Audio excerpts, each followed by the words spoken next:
So we're here on this 1993 Dodge W250. It's got a fuel leak coming from the engine just underneath the fuel filter. So it's common that the fuel filter heaters will leak over time. You got to replace the gasket. It's not a typical maintenance item with the fuel filter itself, and you don't get it, so you have to buy it separately. And a lot of guys will delete them and just add like a different type of stud, but we're going to keep this thing stock.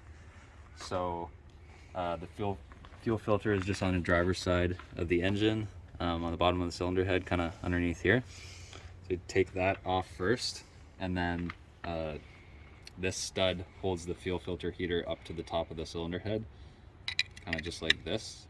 And then there's a gasket that goes on the top that seals it to the top of the cylinder head like that. So this is the old one. And then on the bottom of it, that usually comes with your fuel filter. When you buy a fuel filter, is this small gasket, and then your fuel filter has a gasket on it that rides here. So in order to get the stud out, what we did, we had to use a combination. It was pretty tight.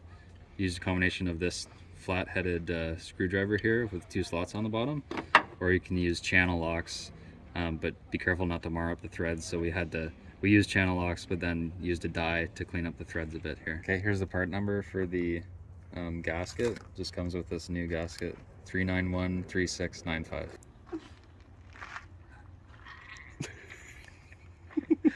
Who's this guy in my yard? Do I have lube? Do you have lube? I need some lube. I need to lube my things up. I don't know if it's going in the right hole. Oh, okay, so we've got the fuel filter back on. There's the fuel filter heater above it, as I was showing you earlier. So we're gonna fire it up and check for leaks. The fuel filter has already been primed and filled with diesel.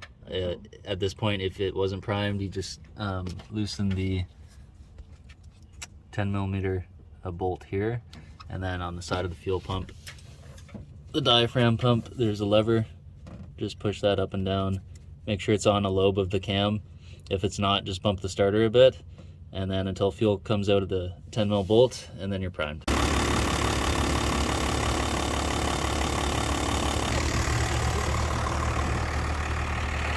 Toasties, stop leaking. It's a good day. So much for watching this video. Please like and subscribe. Cummins Garage. Check out our website.